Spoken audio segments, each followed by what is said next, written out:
Hi guys, it's Sterling Spectre here. Welcome back to the Sterling Spectre mining channel. Today we've come in with big news. In the last 24 hours, Flux has actually shot up in price. So obviously Flux is one of these mining coins that I've kept an eye on my channel for a while. And yesterday it was at 81 cents per Flux coin. And now it's up to around $1.11, but did hit a peak of around $1.20. So if we look at the 7-day chart, that was only for the 1-day chart. If we look at the 7-day chart, it was actually at 61 cents around 7 days ago, and now it's at $1.11.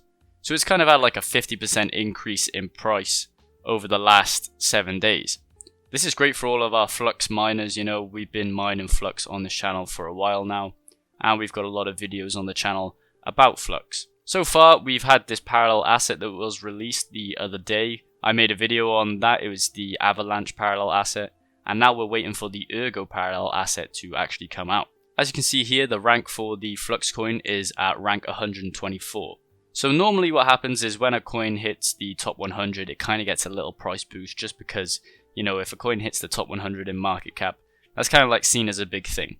Obviously, like top 50, top 10, they're obviously big things, but top 100 is one of the things that gets you as a solidified crypto. So currently we're at 124, but we obviously could see it jump to top 100 in the next couple of days if we see this price steadily increase. Obviously, everyone that's been mining Flux in the past, 3 months is going to get it at a low rate of 60 cents per Flux, and now it's basically doubled in profit. So anyone that has been mining over this, kind of crypto winter will be in the profits if they've been mining Flux. I just want to take a look on miner pool. So we've already got our parallel assets. I haven't been mining Flux for a while now. I think my last payout was around 2 months ago, just because of electricity prices. So we can see here that all these parallel assets have been paid out, and this Avalanche one was just paid out a couple days ago. Now we obviously have the announcement of the Ergo parallel asset, which I've got 19 Flux just waiting to be paid out, and then another 19 for the rest of the parallel assets here. Obviously they haven't been released yet, and because of the Luna crash, that wasn't included in the parallel asset list, so they had to bring in Ergo, which is great because we're incorporating all of these cryptos into the Flux network. We've got Cardano, Ethereum, Binance Coin, Tron, Solana, Avalanche, Ergo. And then we got 3 more that can possibly be put in as well. So it's just building this massive kind of ecosystem of other networks integrated into Flux. Now, if we look at the mining pool stats, we can see that Flux has actually got around 6,000 miners on the network right now. If we look here by top miners, we can see that miner pool is actually the biggest one, and that's basically the one that most people mine on. But we have a hash rate of 37%. So we're kind of only around 10% off 50% of the hash rate, and that's not good to have a pool over 50%, just because it can control the blocks on the network. Obviously, if we look at this 7-day history chart just up here, we can see that the hash rate has kind of jumped around 50%. So it says here 1.5 millisols, I think that's called. And around 7 days ago, it was only at 1 millisol. So we've got a lot of increase in this network, and obviously the network hash rate has obviously increased over time, which kind of led to the price increasing. If you put the two charts over each other, I'm sure there'd be a correlation between the two.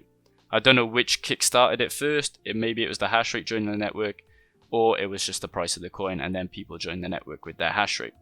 Obviously we can see here miner pool only has a 1% PPLNS, and there's other pools that also pay parallel assets with 0% for mining. Now if we go over to the Flux hash rate, we can see that in a month we had this kind of steady, maybe 1 millisols, and then it shot right up. This is just a bigger chart hash rate from the one that we saw earlier. And if we click on 1 week, we can see that we had a peak here that was around 3 days ago. And then if we go to a day, we can see we're climbing up and steadily, going through dips and peaks. Obviously, I think that this could continue maybe to around 1.8 millisols, maybe to around 1.9. I don't see it going much further than that, but obviously the news hasn't spread so much yet. It's only been around 12 hours, I think, since this price has really shot up. So maybe people are just waking up and finding out that Flux has become profitable now. Obviously, we're going to see more people join the network. Right now, it's at 1.68 millisols. So we could see around 1.9 join the network in the next 24 hours, just because the profits are good on this network. As you can see here on the what to mine list, Ethereum is obviously still at the top. But we have Ergo here as well, obviously being introduced into Flux, which is good. Ethereum Classic behind it, Conflux, which has always been at the top, and then obviously Flux. So it says here $2.80 in revenue and then $2.10 in profits. I believe Flux actually takes less energy to mine when compared to Ethereum or Ergo, just because of the overclocks and stuff like that. You can have a very low power limit on Flux and still mine a lot of coins. So the actual power to profit ratio is better on Flux. This is just with 130.90, but if we take this 130.90 off and put in a 2080, we can see that the 2080 actually improves Flux a lot. Like, you get way more profits on Flux with these 20 series cards than you would on Ethereum. If we look for Ethereum down here, we're only getting 81 cents. So if you've got a 20 series card, then I'd be mining Flux personally. If you're on the 30 series cards, obviously go for Ethereum, and the 10 series cards, I'd probably say Ravencoin or Conflux. But I think we could see even more profits from Flux in the next coming weeks if the price stays at the same or goes up a little bit more. Maybe it'll become one of those top coins that everyone starts mining again, and we could see a price increase because of the hash rate hitting the network as well. Last thing I want to mention is this son of a tech tweet which came out yesterday, just saying that somebody was shorting this shitcoin Flux. Wish me luck. This was from a Reddit ape, these people that just kind of YOLO their money into things and stuff like that. And obviously it didn't really work out for them because they're going to have to be paying out a lot of money because they shorted Flux. Obviously it says here this was on the 10th of August 2022, so around 3 days ago.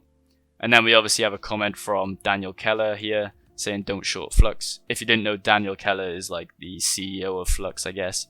He's one of the main developers there. And, does a lot of work. He's always tweeting about Flux and stuff like that.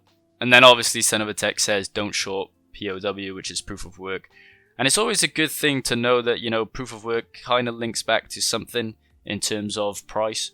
Because we have an energy expenditure which we can measure, obviously that can go down and up.